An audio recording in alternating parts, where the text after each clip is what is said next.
Hello everyone and welcome to the class for Hello everyone and welcome to the class for Foundation Engineering. I am Professor Kakade Vidi and we are studying second unit which is bearing capacity and shallow foundation. Okay. The bearing capacity we discussed in the last lecture, we discussed about what is meant by bearing capacity. Okay, so the bearing capacity is the capacity of a soil that can be load or capacity of a soil that cannot be bear. Okay, and how that the criteria related to the bearing capacity we will study in the last video. Okay, so in the last video we discussed about these two criteria like shear failure and total and differential settlement of foundation. Then we discussed about what is the different method of determining the bearing capacity of a soil. So now we will discuss about the what are the different terms related to the bearing capacity. So when we are saying about the bearing capacity, it is kind of the force and load. Okay. So if we are designing any structural member, we've been through that the process of understanding different terminology related to the load, like dead load, live load, okay, and then working load, then factored load, okay, or design load. That kind of the terminology are related to the different phases of the design, so that this is the same as this particular some concept. Okay, so in that concept we have discussed about the different kind of bearing capacities. Okay, so these are the 5 type of the bearing capacity where we will discuss about. Okay, so first one is the ultimate bearing capacity. Okay, so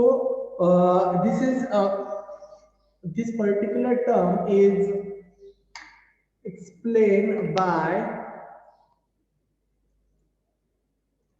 QU. Okay, so small q indicates the bearing capacity and U indicates the ultimate bearing capacity. So it is the maximum bearing capacity which could that particular soil can be bear. Okay, so what is mean of that? It means that if we are continuously applying a loading to the particular surface, okay, when the base of that particular foundation or soil get failed, okay, the particular soil get failed at the load of, we could say that 100 kilonewton. Okay, it might be saying that 110 kilonewton. So that 100 kilonewton is considered as ultimate bearing capacity. It is the ultimate thing. Okay, at the last of the point where it could be bear. So the definition is, next is the net bearing capacity, safe bearing capacity, unit soil pressure, and another soil pressure. Okay, so we will discuss it one by one. So ultimate bearing capacity. So ultimate bearing capacity is defined as the minimum gross pressure intensity at the base of the foundation at which a soil fails in shear is called as ultimate bearing capacity. So the maximum is a minimum gross pressure. Okay, minimum gross pressure. Okay, I misconceptionally said that the maximum, but it is not. It is a minimum gross pressure intensity at the base of foundation at which the soil fails. Okay, so that it generally it shows that the reading of 100. Okay, but in the some condition, in the rare condition it shows the reading of 50 kilonewton. Okay, so the 50 kilonewton is considered as bearing capacity, ultimate bearing capacity. So this ultimate bearing capacity is considered as the last point of the particular soil, which is does not take as the load or bearing capacity for the design purpose. Okay. Next is the net bearing capacity. So net bearing capacity is the ultimate bearing capacity minus surcharge effect. Okay. So what is meant by surcharge effect? It means that if the extra pressure been applied to the particular point where along with the bearing capacity is known as a surcharge. So the surcharge effect of the particular foundation or the particular soil being removed from the total value is known as the net bearing capacity. So sometimes it is uplift pressure, if it is a moisture pressure, hydraulic pressure, some kind of the pressure which is unintentionally been applied to the particular soil, excluding the total pressure of the foundation, is known as net bearing capacity. So the net bearing capacity is indicated by the symbol or the noted by QU here. So Q indicates the bearing capacity, ultimate, and N is the net. So net is the minus of the surcharge effect. Okay. Then the safe bearing capacity. This is the particular value which we took for the design purpose. Okay. So consider one thing. If the particular thing is or particular soil is fail at the 100 kilonewton per meter square intensity of a pressure. Okay. 100 kilonewton per meter square intensity of pressure.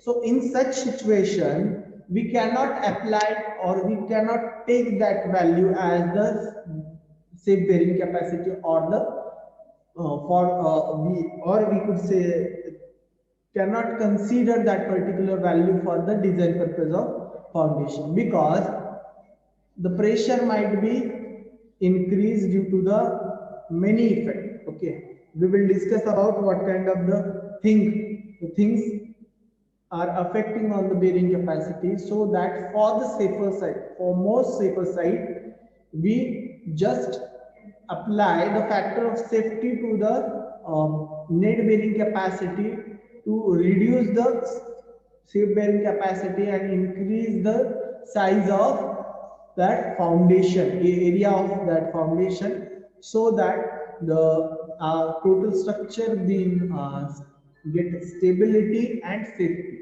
Okay, so the foundation should be designed for the pressure intensity much smaller. Okay, so this is the particular statement which we must to be consider important, that is much smaller than the ultimate bearing capacity to provide a suitable factor of safety. So it is the game of a factor of safety. Okay, and the total factor of safety is provided for the safety. Okay, and the formula is QF equal to QUN equal to divided by factor of safety plus gamma into DF. So the particular gamma into DF is the value for surcharge. Okay, so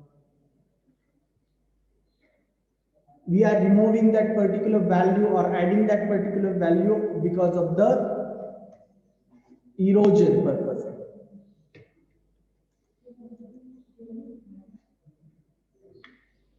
Okay. Foundation pressure are generally surface intensity or net pressure for the foundation below the ground surface. Appropriate overburden surcharge must be considered as additional pressure if it is known as an permanent. Okay, so the pressure that is surcharge pressure which is considered as a permanent, like the alternative for the design or any other pressure, like in the some area, or the most of time to avoid the surrounding moisture pressure or the expansion of a soil, we just put the stones and bricks to the trenches of foundation to avoid the moisture when to the avoid the soil pressure. okay, when the moisture increases. But that pressure is also considered as surcharge pressure. We cannot neglect that pressure. That's why the gamma into df is considered as that kind of the surcharge pressure.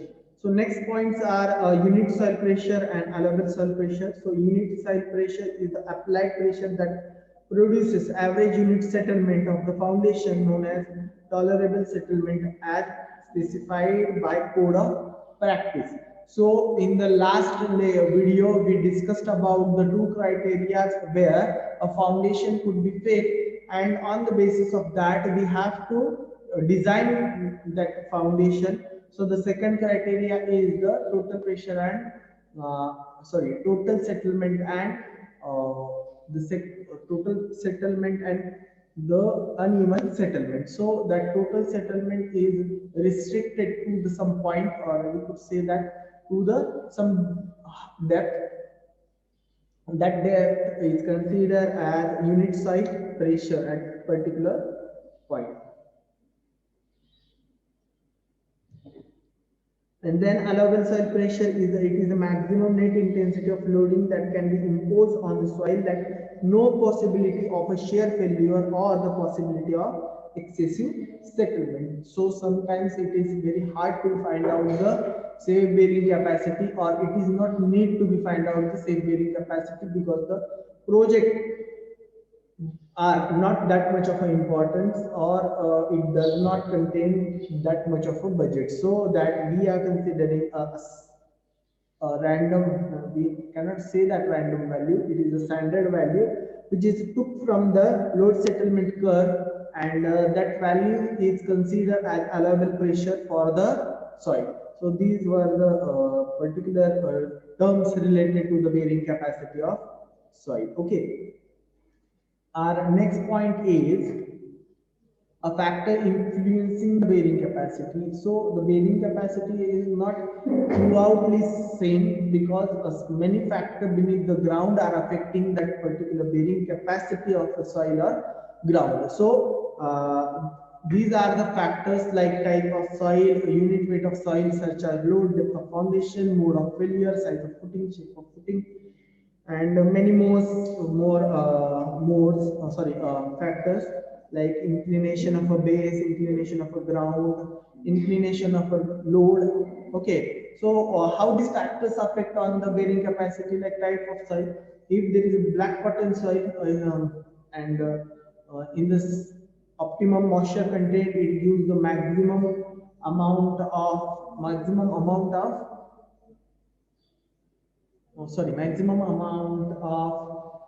the bearing capacity. But when the moisture increases or decreases, that kind of soil does not give that particular optimum value. So that type of soil also affect on the bearing capacity.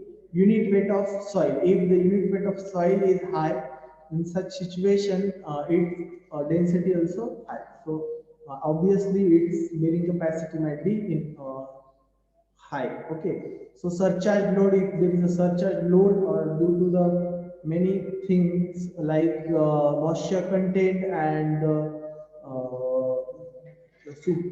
seepage pressure and all the things, the surcharge load also increases, and that surcharge load included into the or reduces the bearing capacity and increases the load of that particular foundation. So even the load is 100 and surcharge load is more, so the ultimately the bearing capacity of the soil is decreases. So that we have to consider the surcharge load while we designing the foundation. Depth of foundation also increases. If it is on the shallow depth, it is important. Okay. Mode of failure, what kind of the mode is this, size of footing, shape of footing, depth of water table. As we have a one topic in this particular chapter, that how the depth of water table or increasing the water table in upward direction could affect the bearing capacity of the soil. Okay, shape of footing also affect. We will discuss about that also. So these are the factors which are affecting or influencing the bearing capacity of the soil. So this is it. And then inclination of a footing, if the load is coming in vertical direction, it is not problematic, but if the load is in inclined direction in the case of the hilly areas or some kind of the structure like tower foundation and all, the load get eccentricity and inclination of load get, in that case is the bearing capacity also decreases. So next, inclination of a ground, inclination of base of foundation. Sometimes the footing get inclined due to the many reasons, and when it inclined, it does not provide the same amount of load in the equal direction. The stress on the particular soil get increases, and that pressure is reducing the bearing capacity or seed bearing capacity. Okay. So now we in the next video we will discuss about the modes of shear failure, what kind of the failure are there, and how it what kind of the shape of the failure and all the things in the next video. So we will meet at the next video. Thank you for watching.